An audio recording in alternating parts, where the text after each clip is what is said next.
ahead. Good evening, And you can say City of San Carlos. City of San Carlos.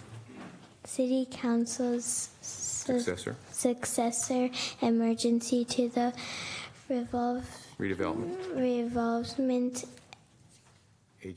agency housing authority regular meeting, August 27, 2018, 7 p.m. All right.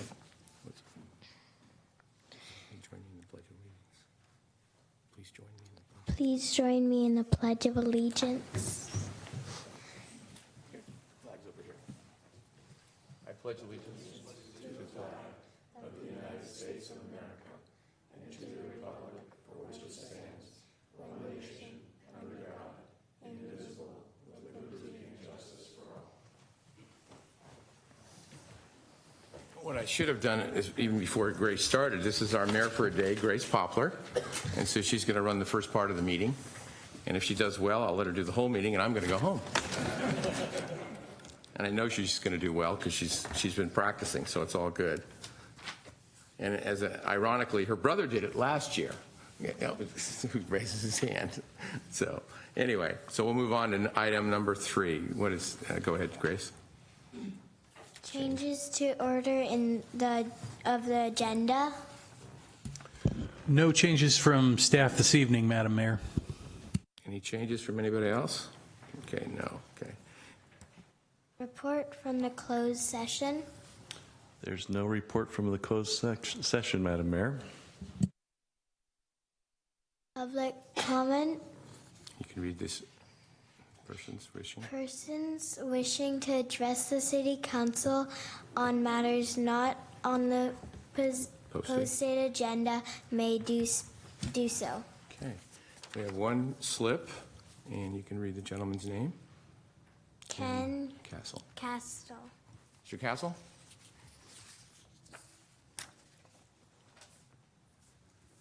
Good evening, council members. I'm here tonight to discuss an important program that involves training residents for emergency preparedness. You probably know about it. It's called Community Emergency Response Team, or CERT, and it's been a fixture of fire departments across the country since 1993. Although CERT courses have been offered annually to residents of San Carlos and Redwood City as part of the fire department's outreach program, the future of our local CERT program was thrown into doubt when the Redwood City Council voted to eliminate the position of Emergency Preparedness Coordinator as part of several budget reductions approved earlier this year.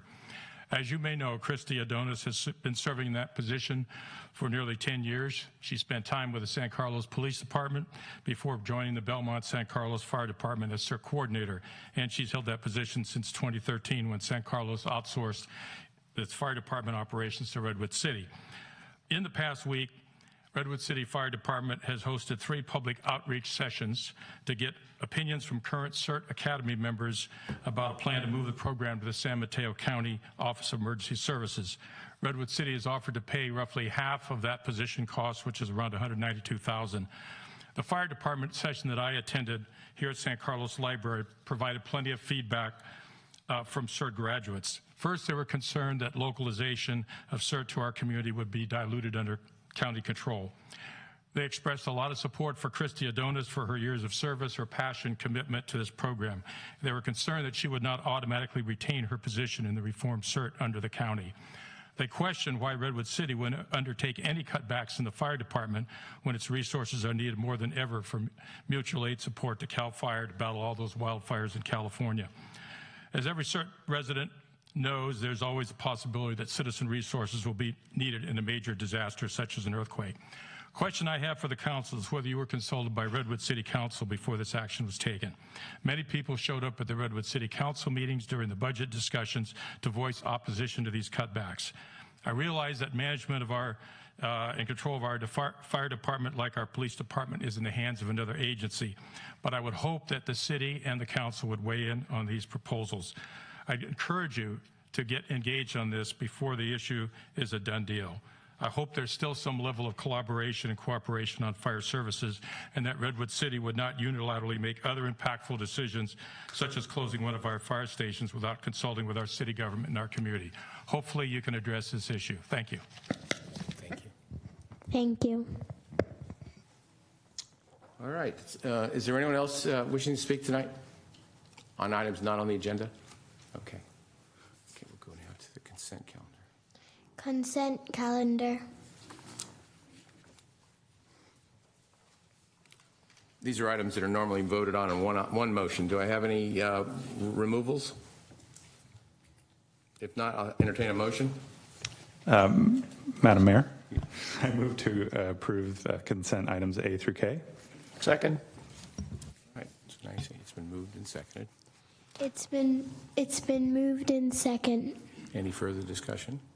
Any further discussion? Hearing none. Hearing none. Roll call.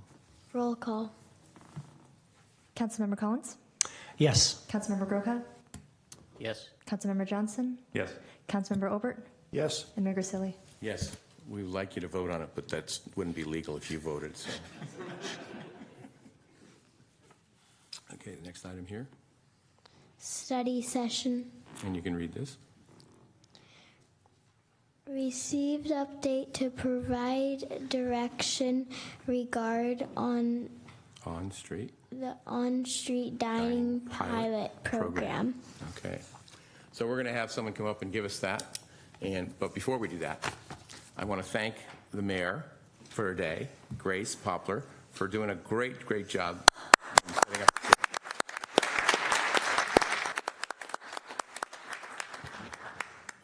We had last Monday. I took Grace and her brother and her mom. We went to we toured the fire department, we toured the police department, and we toured the corporation yard. And Grace received a hard hat with her name on it, right? Yeah. And you had a street sign say what? Gracie's Way. Yeah. Gracie's Way. So that's cool. So anyway, tell us how old you are and what school you go to. I go to White Oaks. And what grade? Third. Third grade. Super. Well, thank you very much, Grace. I appreciate it. Thank you. Good job.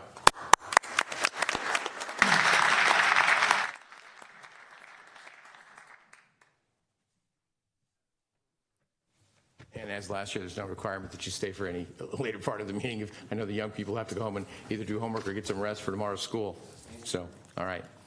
Mr. Sauvé, study session. Go for it. Good evening, Honorable Mayor, members of the City Council. Back in 2015, the city created a pilot program for a temporary on-street dining program for up to 2 restaurants to put on these on-street dining programs for about 18-month period. One of the restaurants was approved for 18 months, and that was Town. And as the Wheeler Plaza parking garage was taken offline, and there was more pressure in the downtown for parking, the City Council put a hold on this project in terms of moving forward with a second restaurant. And so the council recently asked us to bring this back now that the Wheeler Plaza parking garage has been reopened, and to provide you with a brief presentation on the details and to get some guidance from the council this evening. I'd like to introduce Adam Aronson, who will give you a brief presentation. He's our Economic Development Coordinator. Adam? Welcome, Adam. Thank you all. Thank you, Mr. Mayor and members of the council. I'm here tonight to provide an update on the city's on-street dining program and present a few issues for the council's consideration. As a brief reminder, the on-street dining pilot program began as one of council's strategic plan items with the goal of enhancing economic development in San Carlos by bringing forward a proposal for temporary restaurant parklets. The pilot program was adopted by council in 2015 with restrictions stating that only restaurants in the downtown area could apply. That would be limited to 2 restaurants, that restaurants would take measures to offset the use of public parking, and that the pilot program would last 18 months. 3 completed applications were received for the program. Of those 3, the selection committee recommended that Town move forward as their design was felt to be the most complete and in line with the feel of downtown San Carlos. For the other 2 applicants, Locanto Positano, which is now Trattoria di Vittorio, and Piacere, the committee had design-related comments and requested revised proposals. Town was then reviewed and approved by the Planning Commission and began operation in early 2017. Soon after, both Trattoria di Vittorio and Piacere submitted revised designs to the selection committee. However, before a selection was made, the council decided that due to concerns related to the closure of the parking lot at Wheeler Plaza, selection of a second site should be delayed until the new garage at Wheeler Plaza was open. In July, the new garage opened to the public with a formal ribbon cutting scheduled for September. As a reminder, the selection criteria for the process was originally set by council and included a number of factors such as compliance with city code and regulations, but placed a heavy emphasis on high-quality design and materials that would complement the existing downtown infrastructure. The selection committee that was formed includes representatives from the commissions that can be seen here, as well as city staff.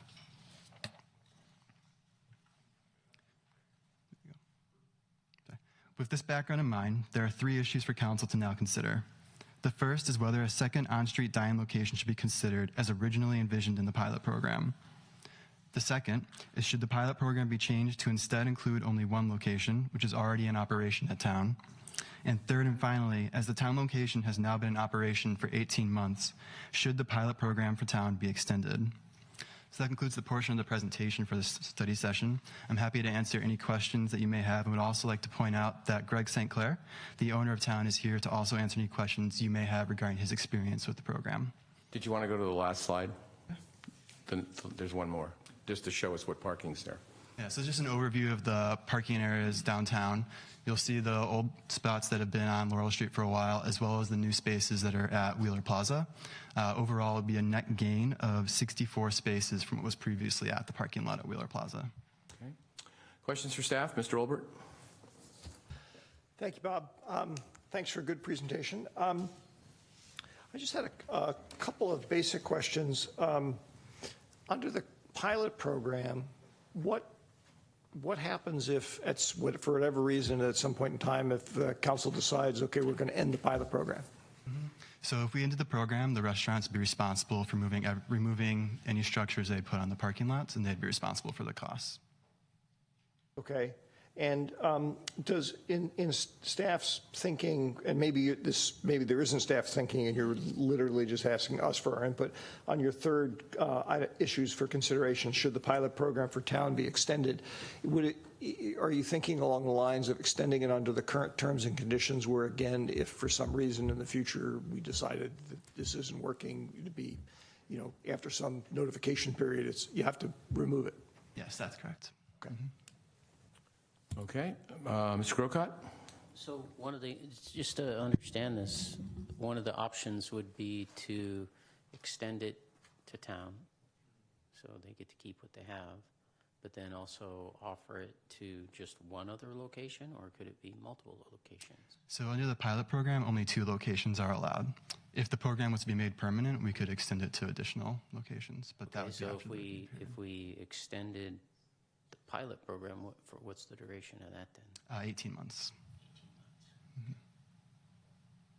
Mr. Collins? Thank you, Mr. Mayor.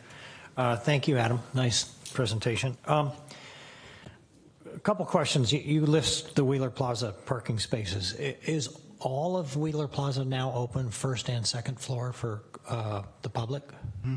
Yeah, so both first and second floor are open. There are a few spaces where they have some construction work that's stored there to kind of help support the ongoing work above. Okay, I wasn't aware. I knew the first level was open, but now they're both open. Yes. Okay, great. I assume that whatever the second location would also take 3 parking spaces? Yes, as currently proposed, they would. All right. And then what happens if one of these restaurants closes, like Positano? Just they, without much warning, just decided to close down. I would assume that they're responsible for removing the structures that they put up. Yeah, if they were to suddenly close, they'd be responsible for moving the structures. The alternative is if they were to sell to a different location, that new owner could take it over. Okay. Thank you. Mr. Johnson? So the purpose of doing a pilot program is to do an experiment to determine if the experiment was successful. And so one of the things that I think was missing was, what is staff's evaluation of the 18 months? Has this been, from the staff's perspective, positive for the city in the various different dimensions that we could think about? Do people like it? Does it generate revenue for the city? Have there been any reported problems? how does staff support that? And I sort of frame the question because from my perspective, I think it's been a net benefit. And I think part of what the staff is proposing with extending the pilot program or widening the pilot program is, should we keep experimenting? And at what point do we decide to make a call that, yes, this has like been a successful experiment for the city? So I don't know if you or Al, do you guys have some perspective on? Yeah, I think our evidence, I think like yours, is mostly anecdotal. When the parklet first went in, we did hear from a number of residents for several months afterwards that were upset about the parking, which is always at a premium downtown during lunchtime and dinner time rushes. But you know, it's been 18 months, and I haven't heard much about that in months in terms of that specific complaint. And over the 18 months, the compliments and folks who've said that they really enjoy the outdoor dining experience there have certainly outnumbered significantly the original complaints that we had heard around parking. Certainly an option for the council would be to end the pilot program phase for town and just make it permanent. You know, if you give us that direction, we'll prepare whatever needs to be prepared to make that happen. In addition, if you wanted to extend it to 2 additional locations, making it a total of 3, that would be some direction that you could give us today as well. This is a study session item, so we're just looking for all that feedback. So good dialogue so far. And so one clarification on that then. Say if we said, hey, we did a pilot 18 months, it's successful, now we want to create a program for the city. Could you just give us a little bit in terms of what that would entail? Is that something that would come straight back to us relatively quickly, or is that something that needs a lot of process? Does it go to the Planning Commission, those kinds of things? So if we were to do that, it would take a little bit of time. We'd have to undertake some studies to figure out what we'd want to charge for rent for the use of the parking spaces. And then as well, we'd have to revise some of the city's current outdoor dining ordinances. And so it wouldn't be immediate, but we could come back with something pretty quickly. And then one final question. For the pilot program, did town pay fees to the city for the for setting it up? And are those recurring fees? Were they one-time fees? How? So they had to pay their building and encroachment permit fees, but there weren't any fees for use of the parking spaces. And how much was the building encroachment? I think they came out to around $900 total in fees. Okay. But Greg can certainly correct me. And if you were to formalize it into a program, you would revisit kind of what those kind of fees would be. Would you anticipate that there would be different fees? I don't believe so. There would certainly probably be a new fee for the use of the parking spaces, but I think that would be the only one. Okay. All right. Thank you. Everyone directed us to do otherwise. Okay. Mr. Olbert? Thank you, Mr. Mayor. Sorry. One of the things that, just sort of to follow on what Cameron was talking about, because I was kind of curious what the public reaction to this was. I would mostly second what Jeff said a minute ago about the number of complaints in general seems to have reduced over time. I will say that in my experience, it is the most common thing that negative criticism is the most common thing that I get hit with about the parklets when I'm manning the booth at Farmers Market. Every week I do it, there's always at least 1 or 2 people come up to tell me they think it's a really bad idea. And maybe that's just bad luck on my part, but that's there. Now, on the other hand, I did, because I was curious, and I don't mean this as a scientific poll, but I put a little note out on Nextdoor, and I was surprised about this item tonight. And I was surprised that there was some negative feedback, but there was actually a very large amount of positive feedback from people who really like it. The couple of questions that I'm glad this is a study session because I'm not sure I'm ready tonight to give specific direction, is I'm a little bit concerned about doing an experiment with 1 or 2 sites is one thing. Opening it up, what do we have a lot of restaurants on Laurel Street. What would we do if every one of them came forward and said, hey, by the way, why are you letting those 2 guys do this? You know, you're making thousands of dollars for them. We want to be able to do that too. And at some point, we start losing a significant portion of our parking spaces. And we do have to be concerned to some extent about, we do have residents whose mobility is limited. And while parking spaces right on Laurel Street are very rare, unfortunately, and they turn over quickly, we still have to be concerned about that. So did staff do any sort of thinking or analysis about the scope of a program? I mean, how many restaurateurs have you heard from who'd like to do this? So I believe at the original application process, we only received the 3 applications. We haven't looked into if we were to open it permanently beyond the just 2 locations in the pilot program yet. That was something we need to be able to study further to figure out what's actually sustainable. I think that's also part of the goal of just starting out with 2 spaces to see what kind of impact that really has and whether adding a 3rd one isn't feasible or if there still seems to be room to grow the program.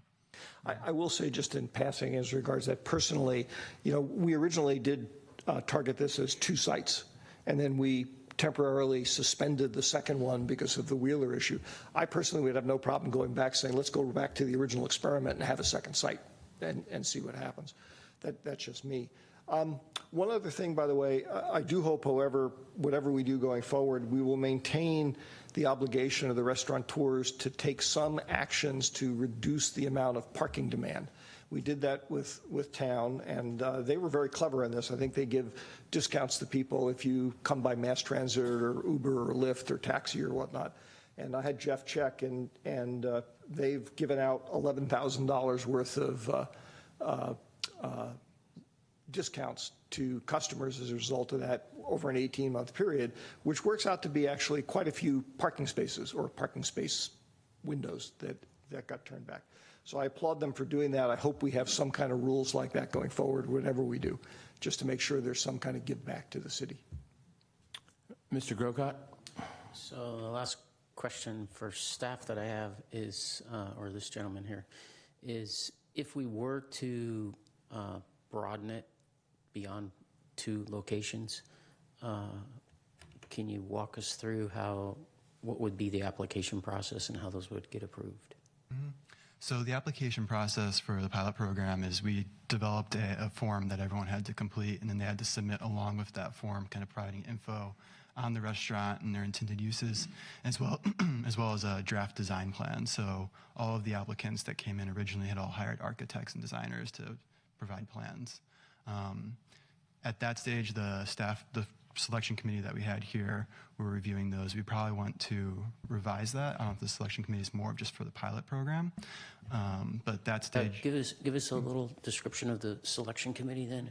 So the selection committee included 4 city staff members, as well as representatives from the Transportation Circulation Commission, EDAC, as well as the Planning Commission and the Chamber of Commerce. And so the stage after that is to then go to Planning Commission formally with the design, and then there's then a review by Planning Commission, which can sometimes come with some feedback for revisions. And just a comment or two then on how, if that were to be changed, I know I'm putting you on the spot, but you said we might want to change that committee makeup. What are you thinking there when you said that? Well, so the selection committee right now, the people who are on it, there wasn't a long-term commitment past the pilot program. So we'd want to look into whether people are willing to do that, I suppose. I see. Okay, thank you. Mr. Johnson? So I have sort of a practical question about how this would work, and I'm not exactly sure how to phrase the question, but I think one of the reasons that I perceive the current parklet to be successful is that there's a lot of people there and there's a lot of energy, and that's because there's a lot of demand for town, and I see what town has done as a way to increase capacity for town. And the fact that it's on the street is a nice benefit, but it's just expanding the number of people that can come to town. I can imagine a different restaurant in a different situation saying, having a parklet is a way for me to be a competitive differentiator against against other restaurants. And hey, people like to eat outside, but then effectively the restaurant just shifts onto the street, and the restaurant inside is empty, and there's just dining in the street.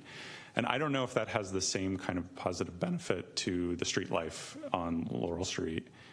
Is that a consideration? Do you think about that in terms of the application process, where it's like, I'm just building my building out in the street versus I'm expanding the capacity of a business.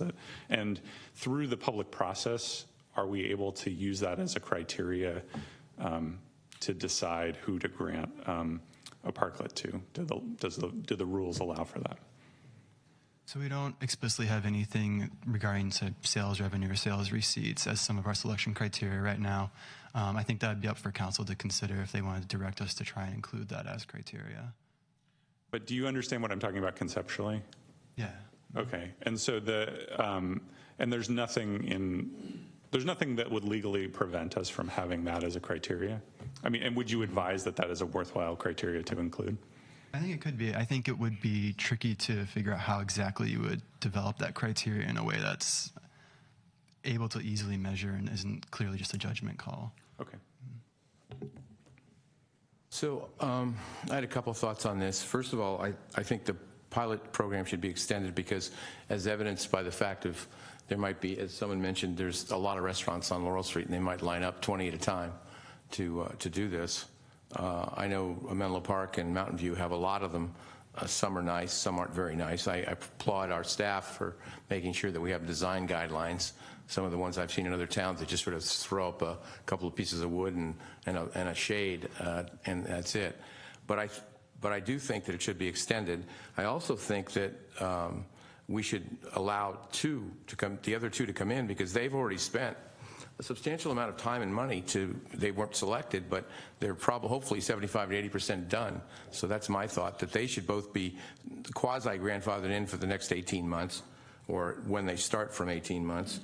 And the next item I thought that should happen, because it was also mentioned about our ADA and people that are difficult to, and I've had that comment, there aren't enough ADA slots, and I know someone may say, well, now you're going to take more spots off the street, but I think we ought to add at least 2, if not 3, but certainly 2 ADA spots for 700, 800, and put some on 600. Now, granted, there's another maybe 6, 8, 9, 10 spots, plus the other 6, that's 16. People are going to scream. We're getting 60-plus spots at Wheeler Plaza. To me, that more than overshadows and also speaks to the issue that was brought up about ADA.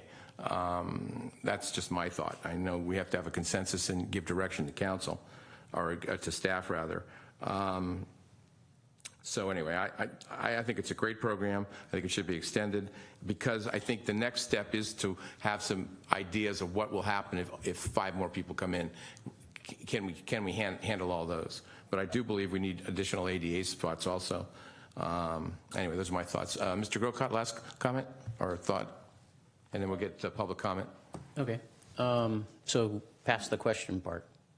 I'm sorry? We're past asking questions, and now we can I didn't have give any some because feedback. you asked them all. So yeah. Oh, that's right. Well, I didn't ask them all, but I meant the.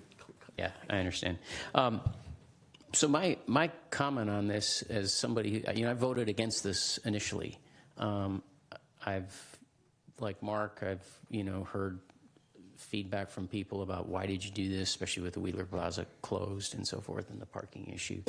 But overall, for town, I think it works really well. I've had other restaurants ask me, hey, what can we do that aren't on the list of those other 2, who've said, we'd like to do the same thing.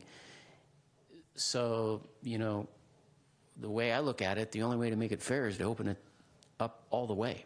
And I think staff ought to look at that. What would be the criteria, and how do we process the applications? I think Cameron asked a very fair question about you don't want some restaurant having their little parklet and inside their dining hall it's empty. Everybody's moved outside. That's not right. So you would have to develop something where you're looking at their receipts and are they full and what nights are they full and are they over capacity. You'd have to do that because you can't have a restaurant that is, not very full doing a parklet and everything's just outside. That's just my opinion. I see other council members wagging their head, maybe saying no to that, but that's my opinion. Bottom line, I think to make it fair to the market, you have to open it up to everybody, pretty much. That said, as someone who does design for a living, I think this is putting a Band-Aid on a broken design.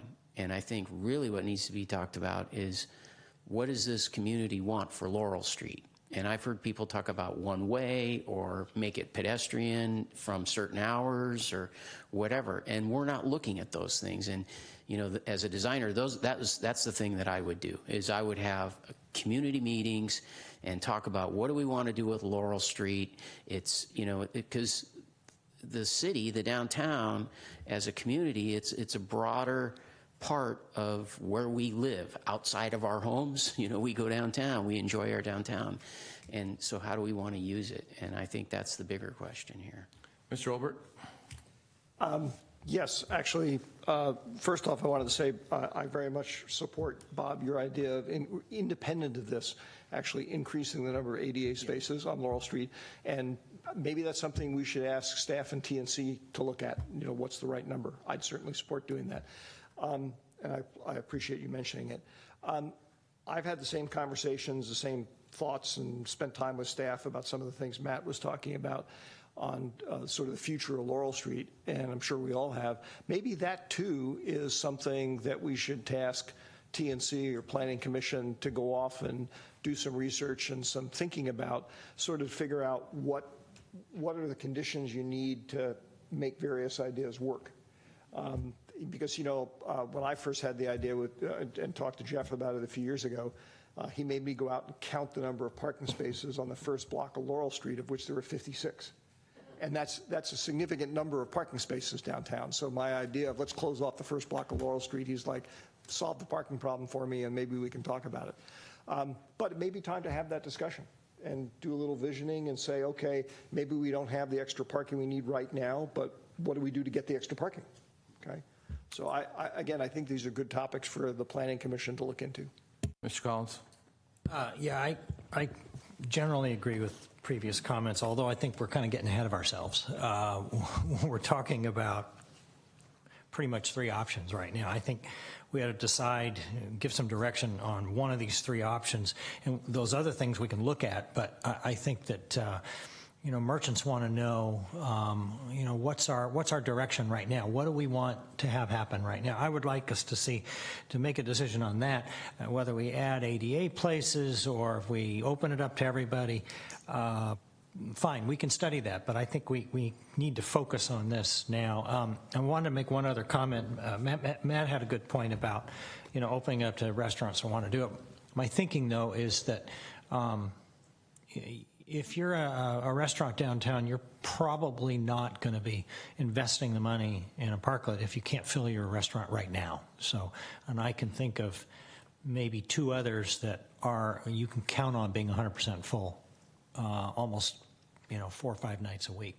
So I think that the market may decide that, but I really think we ought to just focus on, you know, what direction are we going to give immediately for these options.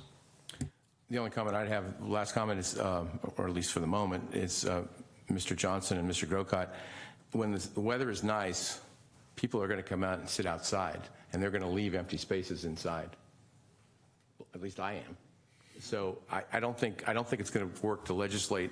If people want to sit outside, let them sit outside. Granted, it expands the restaurant's number of seats, but I know I walk by Piacere a lot of times, and I don't know, I don't look back there, but I'm assuming, but the street, when the sun's out, people are sitting outside. So I think that's a non-starter personally for me, because I don't know how you would go to enforce it. But anyway, we have a couple speakers and maybe more. So Mr. St. Clair, would you like to come up and speak? I'd like to keep it to about 3 minutes if you can.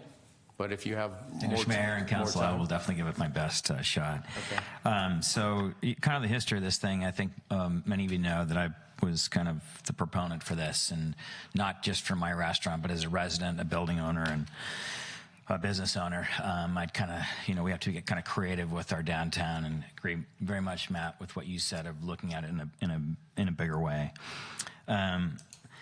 The timing was really bad on this. I even wish I hadn't done it at the time, because by the time we came about and put our project in play, it was the same with all the other construction projects, a big building behind us being built. So it was kind of a perfect storm for a negative launch. That being said, it's it's a really tough time for restaurants and retail, and since that launch, there's not really a whole lot of demand. I actually went around getting the pulse. I don't think Piacere has any interest anymore. I spoke with the owner of Trattoria del Vittorio. He has no interest. It is kind of a, as Ron, you said, the economy will dictate it. My parklet was $281,000 when it was all said and done to put in. And I do applaud San Carlos for having strict guidelines, and I wanted the first parklet to come off in a good manner. How cities approach it, I've done a ton of research on this. Menlo Park actually decided to approve 7 parklets and make the process very easy and actually fiscally support it. They actually pay the first $30,000 of the parklet. I'm not a big fan of how they approached it. I do, they feel a little bit thrown up, and I don't know that a parklet's not going to make a restaurant successful, and in the criteria, I think it is important to look at sales tax revenue, make sure that they can stay in it, but you're not going to get people just jumping on this program because the cost of entry is really daunting, and in a very thin industry, I think you're going to get a lot of people, not jumping all over it. Just some math in terms of the effect at town. It's another full 7-time employees. In 2017, the parklet generated a little over $967,000 in revenue, and this year, if it to continue in 2018, the revenue will be close to $1 million, or an additional, $87,000 in sales tax revenue. I'm here to be a partner of the city with this thing, and going forward, I would love to see the program expand. I don't think it's going to be one of these things where every restaurateur is going to want to jump on it, and I do feel that it should be a revenue generator for the city. So there were some discussions, I believe, Al, we had some about annual permits or a per seat license, and being very strict on maintaining the street, and that it's an asset both financially for the city, and it's also an asset for all of the residents who live here. Because you look at any design thing, Matt, you know this well, you want to open up your businesses, and cafes and spilling out are a huge thing. And some places have, really resurrected their downtowns. Boulder, Colorado closed off their main street, and it's an incredibly vibrant part of their downtown. It's the anchor. Santa Monica, the Promenade, it's got a really unique history that kind of resurrected that area. I'm not quite sure. I'd have to study it more to give my recommendation on that, but I do feel that some of the parking issues will be mitigated as we start to close these projects off. And I think that I wouldn't recommend expanding it until we kind of get through that phase. You guys would get a lot less grief, I think, on that end. I do agree that the ADA issues, the installation of our parklet didn't have any impact on the ADA load in the city, but I do feel that we are a little bit short. It's difficult for there are ADA parking spaces in the back. I think it'd be advantageous in the busier areas to probably add a couple spaces, and as was mentioned, that would be more than offset with the Wheeler Plaza project. So we have tried to mitigate with our discount to customers. We try to push it as much as possible. Our clientele is not a big user of coupons. I think but we beyond the discount that we give, we see Ubers coming in and out all the time. And we will, regardless of what happens with the parklet program, we'll continue that, and we do it at our other restaurants as well. It's just a responsible thing to do in the downtown. It's, I hope that you continue it. I hope that we look for a couple other restaurants. I know the Cask does some significant volume, and the owner, Kurt, is very interested in it. It would have a significant impact on him from going from a thin margin to really helping his business out. And but as I said, there's not going to be a rush to do this because they're just trying to meet payroll right now. Appreciate your time. Could I ask you a question? Yeah. You don't seem very enthusiastic. Am I missing something? I'd expected, maybe I'm wrong, on me. I thought you'd come up and say, wow, this is great, this is super, no, it's thank fantastic. you so much. But your tone seems to think like, nah, can I take it out? I mean, honestly, I'm not trying to be critical, no, sir. I mean, we definitely critical, don't. I mean, it would mean it'd be a devastating impact to, like all the employees. I guess it's just the way you speak, and I've never heard you speak before. You guys have been great to deal with. It's been I'm not coming up here and ranting and raving that you can't do it. I mean, I want you to carefully study it. I mean, I live here, right? And I'm looking at it from a long-term perspective, and it's not, I'm not. I understand, that the issues of the elderly and parking in the downtown, but I think that we can get creative with it. I mean, I think I would love to see this a permanent part of our city, and then I would like us to look at it in a much bigger way, where, you really could do something special with Laurel Street. I mean, we're in a competition with for residents and businesses against all these other cities, and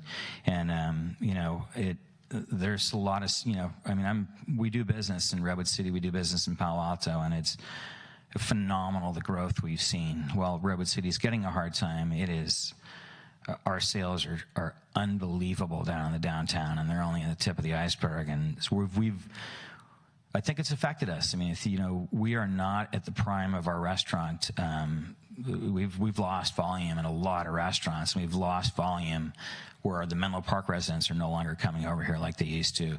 The Redwood City restaurants, now the residents are staying there. You got new projects in San Mateo. You got, a lot of cities getting aggressive and creative, where we don't have that luxury of just sitting back and, kind of killing a pilot program like this. I think we need to get unique and think outside the box, because our streets are narrow.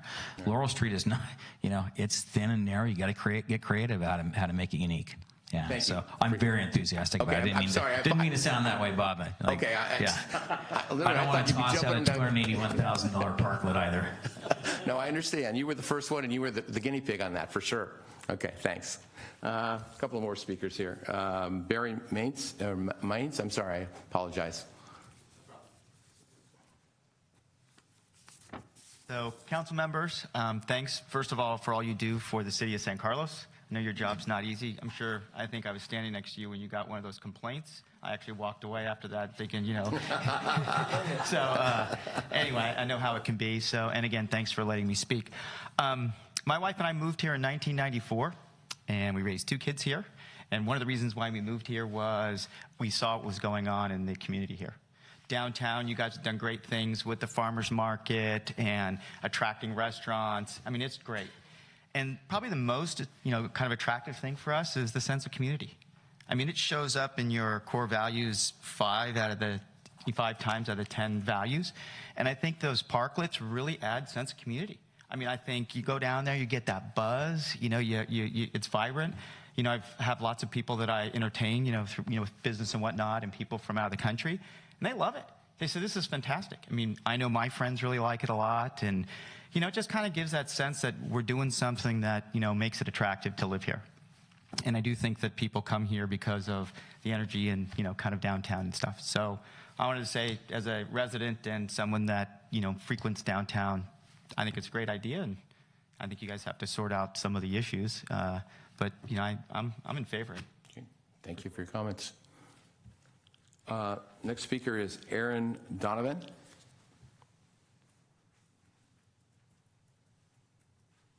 Welcome. Thank you very much for letting me speak. I want to give you guys one guess where I'm having lunch tomorrow. I'm taking a neighbor of mine that's a very close friend to town for a meeting. And I literally went and looked to see, I drive them all over the place, but I went and drove down Laurel to make sure and see how many ADA parking we have.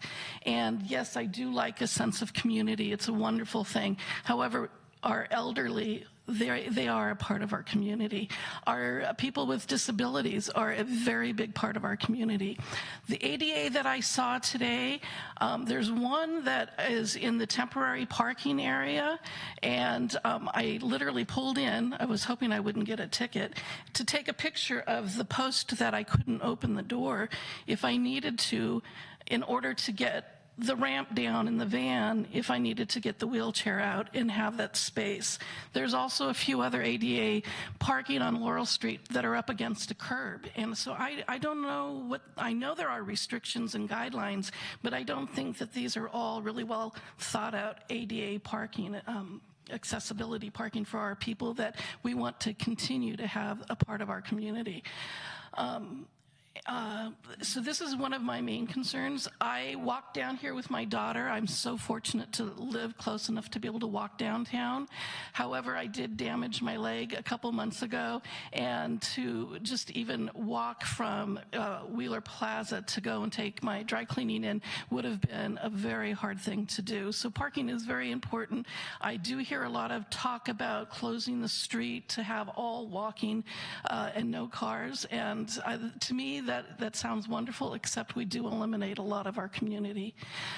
So please do think about adding. I mean, at this point in my life, I won't even park at Wheeler Plaza. I'll walk downtown all the time.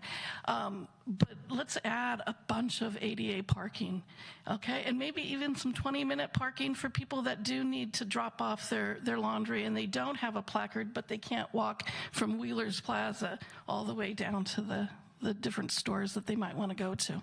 Thank you for everything you are doing. It's wonderful. Thank you for putting things on Nextdoor, because I do like to read what everybody has to say. And yeah, a lot of people don't come out and complain. So I hope I'm not complaining too much. Thank you. Thanks for your comments. Okay. Anyone else wishing to speak on this item? All right. Gentlemen, what direction do we want to give to staff? Mr. Mayor, just one sort of minor thing. Just I do hope that, sort of building off of what Aaron just said, I do hope that we will ask staff to have TNC or Planning Commission, whoever, to look at this and look at the parking portfolio downtown and maybe make some recommendations on changes. Mm-hmm. As far as the parklet thing is concerned, I'm personally fine with reopening that second slot that we temporarily closed off. If we want to make it a third, I can sort of see doing that. I start getting nervous about sort of suddenly going to letting anybody who wants to, despite what Greg said, because I'd like to have more thought go into what might happen. But certainly reinstating the second one is fine with me. Okay. Mr. Johnson? So I'll add my support for the idea of looking at more ADA parking downtown. From my perspective, the purpose of a pilot program is to do an experiment. We've done an experiment. The feedback has been positive. I think we should conclude the experimental phase, move into the phase of making it permanent. There is nothing that means that you can't, there's nothing special about a pilot program that, like, you can only change a pilot program, but you can't change it once you make it permanent. We can start a program for parklets in San Carlos, and if it doesn't work, you can amend it, you can change it, you can rescind it. We have full power to do that. But I think, extending a pilot program for another 18 months, you're just going to kind of be back at the same place, and I don't know that you're going to have a substantially different result. So I don't know if everyone on the dais would support that idea, but I would, I think the experiment is successful. It adds to the quality of life of San Carlos, and we should formalize it. Okay, thank you. Mr. Collins? I would agree. I like the idea of extending it. I also agree with Mr. Olbert that I would like to add a second parklet. There may not be the demand for it, but I think that's it's a good number. I'd rather not just go to 3 right now. Let's see what happens. And I'm also supportive with adding more ADA parking. I've had friends that I know in town that have brought that up to me as well. So that seems to be a theme. Mr. Grocott?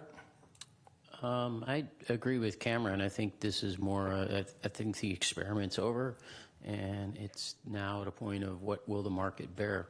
And I think the comments about, I hadn't thought about that, so my comments about checking their receipts and that sort of thing, no, you don't need to, because I think the expense to get into it, would create the limit that you're looking for. So I'm willing to open it up all the way. Done with the experiment. Let's move on.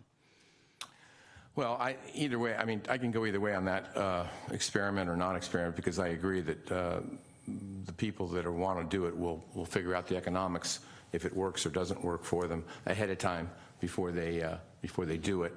I think both, but I do think that if the two people that are right now out want to do it, I think they should both be allowed to. I don't think it should be just one more. I think it should be two more, because at least the option. If they don't want to do it, that's fine. Then in other words, we have two out there. Give them the opportunity to do it if they want. If one doesn't want to, fine. If both don't want to, fine. Then we'll send it to staff to figure out what is some good ordinances or good ways to make it happen. But I think both of them ought to have the opportunity. They both spent money ahead of time. They weren't selected. And if they want to follow up on that, I think they should be allowed to. So that's my opinion. So what kind of direction is that? That's like 4 different ways here. Yeah, I think we're going to need a little more dialogue from the council to be able to settle that particular point. I was going to ask about it. Why don't we start with the pilot program versus a wide open, and maybe we can figure that one out first. Does that make sense? Mr. Mayor? Yes, Mr. Johnson, sorry. So to me, ending the experiment and saying we're going to allow parklets in San Carlos doesn't necessarily mean that every single restaurant is allowed to. Right. I support your position of those that applied in the past. We should figure out a way to give them the option to do it. Mm-hmm. I think it's much more of going back to staff, working with the Planning Commission, Economic Development Commission to figure out what's the criteria for a formal program that's sustainable, let's say for over a 10-year time horizon, something like that, that we think is workable for the city. Rather than saying, let's kick this 18 months and then kind of have the same conversation. The question is, what new information are we going to get in 18 months? Okay. I tend to agree with you on that. I think we can do that, but I think the two ought to get a shot at it, and then we set up some staff to look at possible increase in or ordinances or whatever. Mr. Obert? Yeah, my biggest concern, I mean, I don't want to get hung up on whether something is a pilot program or not, because I think, as Cameron said, or somebody said, the reality is that unless we were to grant the ability to do these by right, then we can basically amend the rules at any time that 3 of us decide to amend the rules, if circumstances change. But that said, the more we simply throw the door open, the more I really want to see some very careful staff work, thoughtful staff work on what the likely impacts are going to be or could be, how could we manage them, what happens if there are situations where we go, hey, we need to remove the ability to add a new parklet. Do we just go, whoever the last person is that built one, we say you have to tear yours down? I mean, there's a whole bunch of ramifications here for going, quote, permanent, that we haven't really addressed yet because we didn't need to, because it was a pilot program. So if we want to commit to do something like that, sounds to me like that's going to take a fairly long period of time to do it. I wouldn't mind seeing that done in parallel with, like you said, the 2 people who already applied. Right. If they still want to do it, let them go ahead and do it, but nobody else at this point until the other process is complete. Okay. To help direction, I'll go with what the mayor said. I think that's fine. Okay. Mr. Collins? I agree with your... I can't hear you. I'm sorry. Sorry. I agree with your assessment. I think we should go that direction. Mr. Johnson? Maybe to summarize, what I think I'm hearing is extend the existing pilot program to allow the others to apply and get going, and simultaneous direction to have staff start the process of thinking what a more permanent program would look like. I think is that the tenor of the conversation? I think that's it. Okay? And then as an aside, and again, maybe this is completely separate, the ADA issue, and maybe that is wrapped up in that second part where we look at the permanent amount of parking on the street. Because I certainly speak to, I've heard that a lot from folks that I know. There just aren't enough spots. And I think hopefully we could add a few more and make it a lot more available for folks that need it. All right, any other comments on this from the dais? Does staff have a direction? Okay. Now, could I just ask a question? What's going to happen on the first part, on the 2 folks? Does that have to go through Planning Commission? just so I understand if someone asks me? Mr. Mayor, it would go to the selection committee Okay. to look at the 2 designs. Okay. What we'll do is we'll take a look at the design, give comments on the design from the committee, and then that would go to the planning commission for final approval. But you've already looked at the design, the first design, and so people they realize that that isn't going to work because it didn't work the first time. So we'll have to go in with some other changes, and then you'll look at that. That's correct. Okay, great. If I Yeah, I'm may sorry. follow up, and I presume that in one way, shape, or form or another, Al, that some, like Greg was describing, their program to incentivize people to, something like that will exist if we award the right to somebody else? That's the direction we're hearing this evening, and so we'll add that to the program. Okay. Yes. All right. Thank you very much. Thanks, everybody, for speaking. Appreciate it. Okay. Moving on, item 8, new business. 8A, consideration of establishing and appointing a council ad hoc subcommittee for assisting staff with establishing the community foundation. Good evening, Mr. Mayor, members of City Council. Jeff Maltby, City Manager. I'll be presenting this. As you're aware, I think it was our last meeting. It was a while ago. The council had discussed the desire to see a community foundation created here in San Carlos, and one of the points that came from the council discussion was this idea that you wanted to see more community involvement, more grassroots effort involvement in sort of designing and starting a local foundation. So we took the feedback that we got from the dais and we kind of synthesized a number of comments and came up with the approach of calling for applications to form just a committee, a community committee that the staff will work with and support in their efforts. So we put out a call for applications. We got 56. So there's obviously a lot of excitement and interest out there in the community to get involved with this project. But we are going to need some help from the council in terms of screening those applications and putting a committee together. Because this is a committee as opposed to a commission that the council is probably more familiar with, constantly filling commission positions, I'm asking that the subcommittee would actually just select the committee, because I'm imagining it could be quite a large number that they put on there, some close to in the area of 20 or 25 people on a committee like this wouldn't be unheard of. So rather than have a full council interview for committee members, just allow the subcommittee to select from the group and put them onto the committee and help support their efforts that ultimately will come back to our commissions and the city council for formal adoption should something come from that process. Okay. Questions, Mr. Olbert? Thank you, Bob. Jeff, just, and I'm asking for anecdotal feedback. I doubt you sort of, analyze the applications this way. But any sense of whether or not when the call went out, are individuals applying because they have a specific thing they want to see funded, or applying for, hey, I'd like to help build a foundation that will figure out what specific things to fund? Do you see the difference? I do, and I can't give you a sense of a proportion to the list of who's what, but I think there's a group of people that are just very interested and see the benefits of foundations, as we do have some that are very successful in this community already. And so I think there's an interest and excitement there. I imagine there are some people that identified specific needs in the community, and then there's a group of applicants that I'm not exactly sure they knew what they were applying for. Thank you. I will just also mention as a personal plug that I'd be interested in being on the subcommittee. Mr. Johnson. I'll raise my hand as a volunteer as well. Okay. The question I have is, what's your time frame for this, of the 2 subcommittee members selecting the group? I think we'll begin to immediately work with them. We have the applicants, and so I think just in the next couple of weeks. All of us would be available then, okay. All right. So I have 2 volunteers, Mr. Olbert and Mr. Johnson. Does anyone else, the other council members, is that all right with them? Yep. All right, I need a motion for that. Mr. Mayor, I will move that we appoint Mark Olbert and Cameron Johnson as the ad hoc subcommittee for the Community Foundation. Okay, is there a second? I'll second. All right, moved and seconded. Further discussion? Hearing none, roll call, please. Councilmember Grocott? Yes. Councilmember Johnson?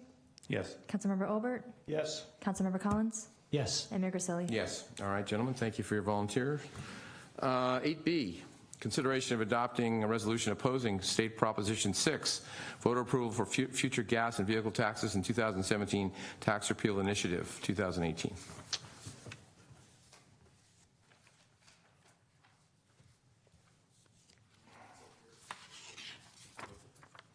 Good evening again, Mr. Mayor, members of City Council, Jeff Maltby, City Manager. This is something that we don't do all that often in San Carlos. We do discuss legislation on occasion, but agendizing a potential proposition, statewide proposition for the agenda is something we've done rarely, or perhaps a better word is sparingly over the years, and try to limit the this particular activity to propositions or legislation that we think could be particularly damaging to our community. So Proposition 6, or the voter approval for future gas tax, vehicle tax, and the 2017 Tax Repeal Initiative is qualified for the November ballot. Proposition 6 has the goals of repealing SB 1, which was put into place in 2017, that gas tax that's flowing to all sorts of different jurisdictions, but cities are one of them, and we certainly are receiving our fair share of that particular source of revenue that we use for streets and sidewalks and traffic improvement projects throughout the community, and we'll get more into that in just a little while. The proposition would also require that any future approval for fuel taxes, vehicle fee increases would have to go to voters, and that the legislature could not do that on their own. SB 1 funding enables cities and counties to address significant maintenance, rehabilitation, safety on our roadways. The city of San Carlos has been receiving $500,000 annually in SB 1 funding. All of that funding has been used for project design and construction. So it's being put to work out there in the community, not here at City Hall. It's given us the opportunity to do more street paving than we've been able to do in recent years, as we've seen our gas tax numbers decline as folks do a good job of getting out of their cars and into mass transit and into their Ubers and their Lyfts. They're not spending quite as much at the pump as the rise of the electric vehicle continues to grow, particularly in our region. We're seeing a decline there as well. So leading up to SB 1, we had definitely seen a number of years of declining revenue, gas tax revenue, and that was affecting our ability to do street, sidewalk, and traffic improvements throughout the community. With that, we will bring up our Public Works Director, Stephen Machida, and he'll talk a little bit more about some of the specifics about how the SB 1 or in the future Prop 6 could be affecting our ability to do those types of projects that have been a priority to community members here for quite a while.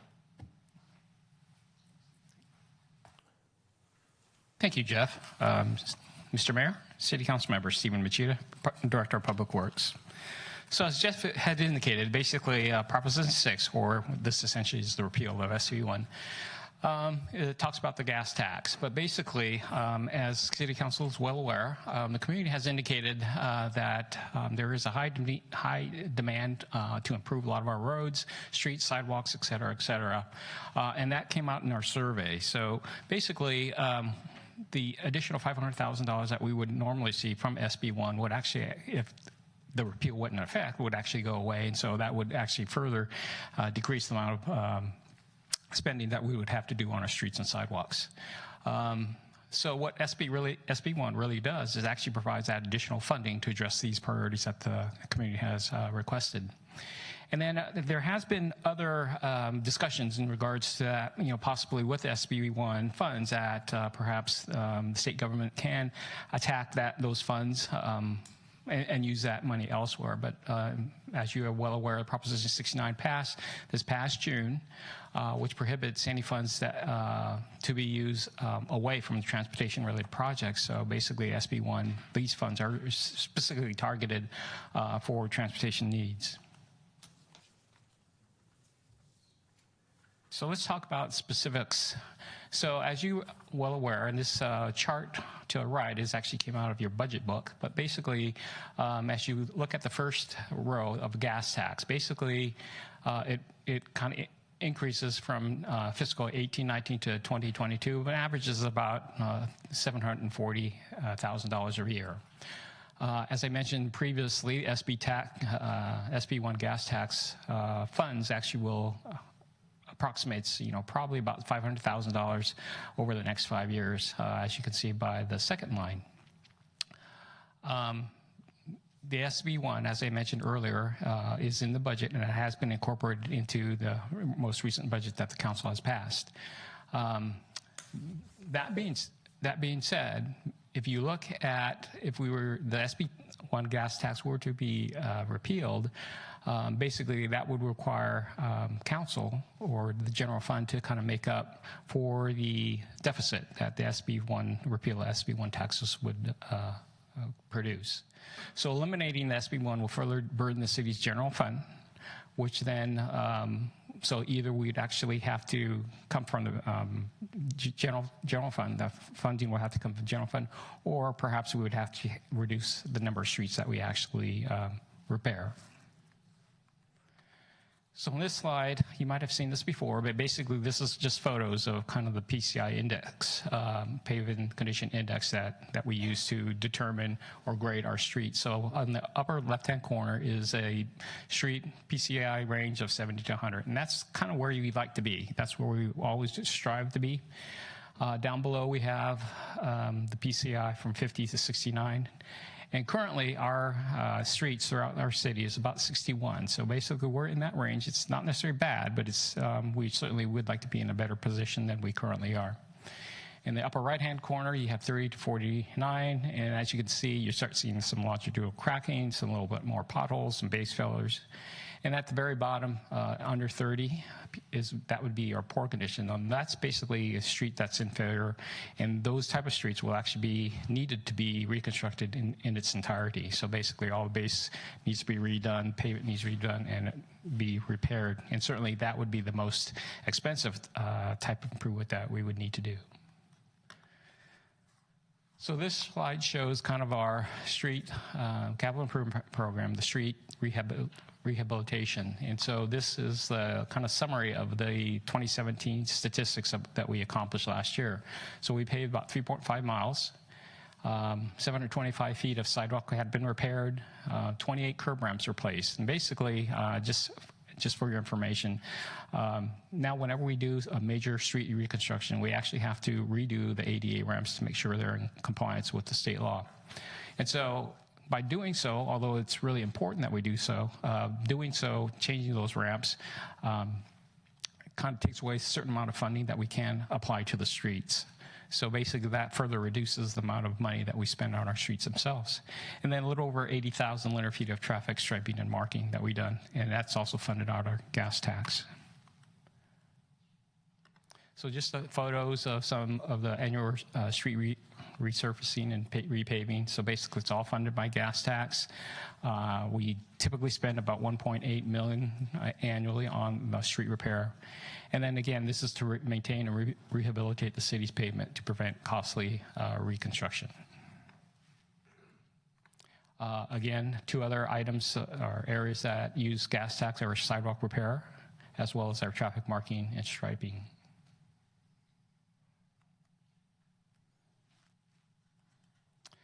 So some of the other agencies that are in opposition for Prop 6, basically we kind of contacted the various agencies, and I'm sure there's more, but the San Mateo County Transportation Authority, Belmont, Brisbane, San Mateo, Burlingame, Pacifica, various state representatives, as well as the League, California Chamber of Commerce, Public Safety, Samtrans, and SAMCETA.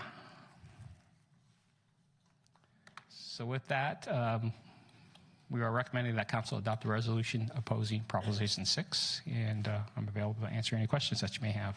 Thank you, Stephen. Mr. Olbert? Thank you, Bob. Thank you, Stephen. Your second to the last slide, I don't know why I didn't think of this sooner. Have you heard of any public agency or community that is coming out in support of Proposition 6? We have not. Perhaps there might be, but certainly in our kind of. Thank you. Mr. Collins? Thank you, Mr. Mayor. Thank you, Steve. Just a couple questions. I noticed on the first page it said that voter approval would be required for future fuel tax and vehicle increases. Do you know if that would be a 2/3 vote? Did they build that in?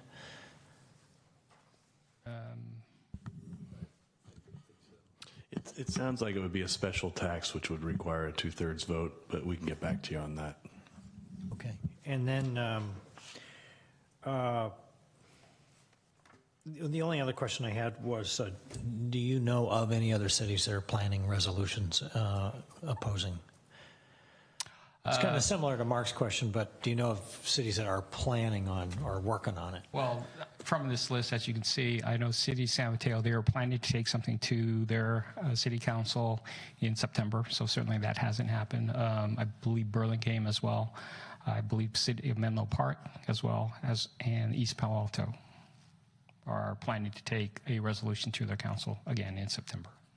At the last Countywide City Managers Association meeting, every city manager in attendance said that they thought that their council was going to consider a resolution like this. Thank you. That's it. Okay, is there anyone from the public wishing to speak on this item? Okay. So, gentlemen, what would you like to do? Mr. Mayor? Sir? I move to adopt Resolution 2018-84. 84, a resolution of the City Council of the City of San Carlos opposing State Proposition 6, voter approval for future gas and vehicle taxes, and 2017 tax repeal initiative, paren 2018. I second. All right, moved and seconded. Discussion? Any discussion? All right, hearing none, roll call, please. Councilmember Johnson? Yes. Councilmember Olbert? Yes. Councilmember Collins? Yes. Councilmember Grocott? No. Mayor Grisilli? Yes. All right. Moving on, 8C, consideration of adopting a resolution approving a relocation agreement for the removal of a static billboard at 171 Industrial Road, APN 046-020-430, and approving a lease and sublease agreement for a digital billboard at 815 American Street, APN 046-211-160. Mr. Savay. Good evening, Honorable Mayor, members of the City Council. As you know, the city currently has a lease with Clear Channel for a billboard at Branston.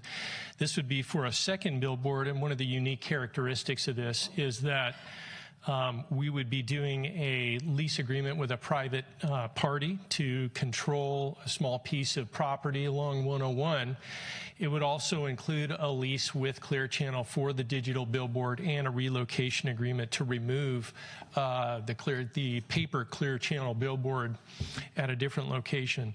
To provide you with details on this is Lisa Costa-Sanders, our principal planner, and Bruce Qualls of Clear Channel is also available to answer questions. With that, Lisa. Welcome, Lisa. Thank you. Good evening, council members. Lisa Costa-Sanders, principal planner. I'll give a very nice introduction. So as indicated, the request is for 3 items this evening: a relocation agreement for the removal of a static billboard located at 171 Industrial Road that is visible from Highway 101, a lease agreement between the city and a private property owner at 815 American Street. As you're aware, the code requires all new billboards to be located on city-owned or leased property. And then finally, a sublease agreement between the city and Clear Channel Outdoor for the construction and operation of a new digital billboard at 815 American Street. The major terms of the agreement: it's a 20-year initial term with a 10-year option. The city would receive 30% of the gross revenue share, with a minimum annual guarantee of $200,000 a year. The city receives that in monthly payments of $16,666. And at the end of the year, we do a true-up. And so just to give you some perspective, the existing billboard at Branston, we've received an average of an extra $200,000 per year. So that's an annual revenue of over $400,000 a year. There is also an escalation to that minimum annual guarantee of 12.5% every 5 years. Then, as indicated, the major term of the agreement also includes the removal of the existing billboard at 171 Industrial Road. That would occur at the end of the 3-year lease agreement that billboard with the existing property owner there. And then Clear Channel would make a $100,000 payment to the city, as well as an additional $30,000 one-time payment for a new digital sign at the Adult Community Center. And then the red at the very top is the existing billboard that would be removed at 171 Industrial Road. At the middle of the screen, the green arrow is the existing billboard in operation on Branston. And then down at the bottom of the screen in the blue star is the proposed billboard at 815 American Street.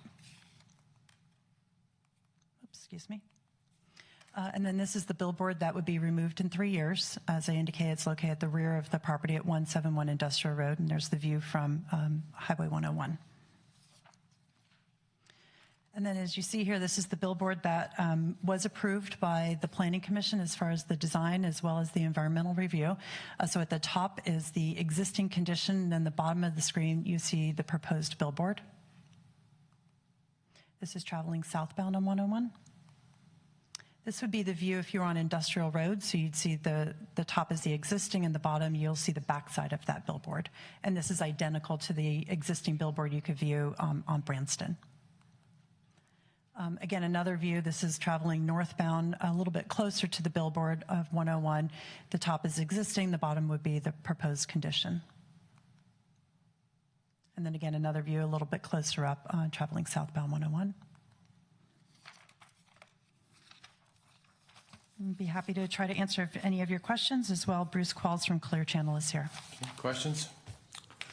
Well, I have a couple. So 3-year, the current billboard has 3 more years? Correct. So when would the new billboard be put up? The new billboard would be put up after execution of this agreement and issuance of building permits. So that could go up very soon, and I can let Bruce Qualls give more details on that timeline. Within a few months? Correct. So we'd have an extra billboard? That's correct. Okay, for 3 a years. short amount of time, yes. Okay. You mentioned a minimum of $200,000. Let's assume it was a minimum, although it hasn't been that way, but let's assume it was. Then subtracted from that would be the $100,000 that we pay to the property owner? No, they would give us the additional $100,000 to the property owner. So that's what the city receives. And then the additional payment that they're going to provide to us would go to the property owner. So we're made whole like the other agreement. So essentially, excuse me? Right. Okay, so... Well, it's 300 total, and then we would pay the property owner $100,000. It was confusing to me at the minimum. Again, I'm going to the minimum. If we get $200,000, they're going to give us $300,000. Correct. Okay, if it's 300, they're going to give us 400. Yes. Okay, if it's 400, they're going to give us 500. Right. Okay, I'm just asking the question. You're correct. So we're made whole. Like I said, the 100 doesn't come out of our pocket; it comes out of Clear Channel's pocket. Absolutely. All right, just checking. Okay, Mr. Collins. Thank you, Bob. A couple quick ones. How far between the new billboard and the existing billboard would there be? Between the Branston billboard? Yeah, the Branston and the new one. Not sure about the exact dimension. Mr. Qualls may have that information, but it's over 1,000 feet. Over 1,000 feet. And then the other one, will the new one have that City of San Carlos logo on the pole? It will look identical. Okay. Yes. That's it. Other questions? Is there anyone from the public wishing to speak on this item? Yes. Okay, could you fill out later on, you don't have to do it now, fill out a form so we can get for the record? Thank you. Thank you. Hi, Council. Thank you for letting me speak. Sure. My name is Andrew Ash. I'm a homeowner and resident in San Carlos. I'm very curious. The way this is structured with the minimum for the revenue to the city is there's no upside there. So if there's like additional revenue or advertising revenue, I guess, that grows in future years. None of that goes to the city. So I'm curious if the city has considered an arrangement where instead there is a lower minimum, but a percentage of the take beyond that. I think I think you might be incorrect. Go ahead, Lisa. If I am, please correct me. Lisa, I think we have the upside covered, I think. Sure. So the city receives 30% of the gross advertising revenue. The 200,000 established that minimum threshold, and then we receive over. So as I indicated, with the billboard that we have experience with, we've been receiving on average $400,000 a year. So there's a percentage, and then we also have a 12.5% after every 5 years increase on top of that. Correct. Okay, great. I just want to make sure that everybody understood. Is there anyone else wishing to speak on this item? Okay. Mr. Gentlemen? Mayor? Yes. I move to adopt Resolution 2018-85. 85. A resolution of the City Council of the City of San Carlos approving a relocation agreement for the removal of a static billboard at 171 Industrial Road, APN 046020430, and approving a lease and a sublease agreement for a digital billboard at 815 American Street, APN 046211160. Second. All right, moved and seconded. Any other discussion? Yes, please. I'm sorry. Go ahead. Thank you, Bob. I'm going to be voting against this measure. It actually had come up before us in preliminary form, I think, once before. And I just want to make clear for the record, I have a number of concerns. Some of them are kind of general, some of them are specific. Personally, I'm not a huge fan of billboards of any kind, particularly along 101. I'm also a little bit unclear about how the money that we're raising is actually going to result in improving the quality of life in San Carlos, and that's sort of a concern of mine, given that I'm not a big fan of billboards. It also occurred to me as I was thinking about this, essentially, although I'm not sure we meant to do it this way, essentially this is almost like a tax, because if you think about it, the people who own the property that we're leasing it from, they are essentially going into the billboard business just through us. Because we don't allow them to have a billboard up there of their own. But if they pay us this fee, which again they have to pay in order to be in that business, they get to receive some of the benefits of being in the business. And it just disturbs me to be putting taxes in place like that without sort of calling them what they are. But my biggest concern actually is this just feels, particularly because we don't own the land like we did with Branston. This is kind of a wink, wink, nod, nod. We don't like billboards, and we ban them because we don't like billboards, but we're going to allow them to exist as long as we get the piece of the action. It's almost like we granted ourselves the right of having natural monopoly here. You could imagine, admittedly a silly example, but imagine what would happen if we did the same thing, saying, hey, you know what, every time you open up a big grocery store in town, it causes a lot of traffic burden, so we're going to ban grocery stores. But if you cut a deal with us, we'll let you open a grocery store. Again, it just feels wrong to me to do that since we don't actually own the property. So that's why I'm going to be voting against this. Mr. Grocott? Mark, I think for the first time, this is history. Second time.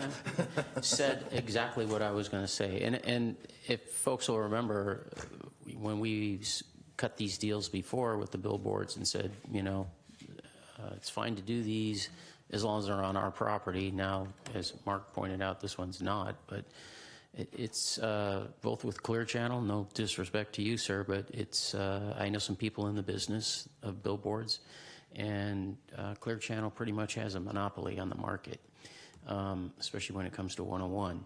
And we're partnering in the monopoly by saying you can only have them if they're on city-owned property or leased or whatever.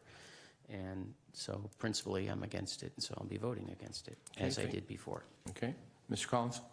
I understand the dissent, but my only comment, this is clearly a win-win, so I'm going to be supporting it. Okay. Lisa, could I ask one quick question? Are there any other static billboards in San Carlos? There are a few other static billboards, yes. Is that right? Because we did set up, as Mr. Grocott said, if you put one up, you have to take one down. So there's still actually some other static billboards around. I don't recall how many, but there's at least two more. Two more? All right. Okay. All right. Two, yeah. Okay, thank you. All right, any further discussion? Hearing none, roll call, please. Councilmember Olbert? No. Councilmember Collins? Yes. Councilmember Grocott? No. Councilmember Johnson? Yes. And Mayor Grisilli? Yes. Okay, thank you. Moving on to 9A, council members report on subcommittees, regional boards, commissions, and committees. Mr. Olbert. Thank you, Bob. I only had one item to report, which I think everybody's aware of, or hopefully is aware of. We have an election coming up in November. Yes, we do. And we're going to pick, the community is going to pick 3 new council members. There are 5 candidates for the positions. There are also 2 local measures that are on the ballot. So I really encourage everybody to get involved, get themselves educated on all of the issues and the candidate positions and whatnot, and make sure you work your way all the way down the ballot, because unfortunately the state requires us to be kind of at the end of the ballot, and they've got a few other things they think are more important. But the really important stuff is the local stuff down the end. Okay, Mr. Collins. Thank you, Bob. I don't have any general reports, but I do want to bring up an item that has kind of come up recently. There has been some correspondence between some residents in Public Works and myself about some of the traffic issues surrounding the pedestrian crosswalk at Belmont Avenue, which appears to be sort of an inadequate light, and I just did a little measuring in my car. It's about 1/10 of a mile between Belmont and El Camino and Howard and El Camino, and it's about another 1/10 to White Oak Way. And the reason I'm bringing this up is that now that we have this new public parking lot across the street next to the Caltrain tracks, it's starting to fill up with some cars, but I think it would be more greatly utilized if there was safer passage for people wanting to park over there. And as I recall, one of the reasons we did this was to encourage employees of businesses on South Laurel to park there so that we would free up more parking spaces for customers and patrons of those businesses. So what I would really like to see us do, I think the time is right that we do a traffic study to see whether or not either a better pedestrian light at White Oak Way and El Camino or a full signal would be more appropriate, because when you do the measurements, it's 2/10 of a mile from White Oak Way to St. Francis and 2/10 of a mile from White Oak Way to Howard. So sorry for the lengthy explanation, but my reasoning is that if we had a better light in a better location, we might encourage more people, particularly employees of companies who are south of Laurel, to use that parking place, because they would have safer passage. So I'd like to see if I've got some other support to do that study. Ron, are you thinking of asking staff to work with TNC on that? Yes, whatever the methodology is, yes, I would like to see that pursued. I'd support seeing that study done. Yeah, I'd support it too. In Renlow Park, you may be aware, Atherton, they have flashing red lights. I'm still confused, quite honestly, about the flashing red lights, but they do have red lights up there, which everyone stops, and then when they start flashing, I mean, the way I learned how it works is if you've got a flashing red, you stop, you make sure there's nobody there, then you go, but nobody seems to go, so I'm not quite sure how that works. Maybe Stephen can explain that to me some other time. But anyway, Mr. Grocott.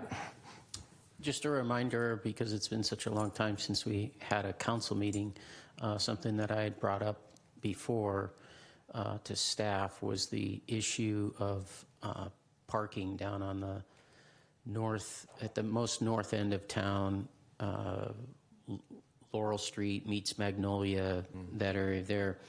And the reason I brought it up is because I had seen something on Nextdoor about an apartment for rent, and it was so much if you didn't take a parking space. If you took a parking space, it was more. And I was suspicious of that. It's not legal to do.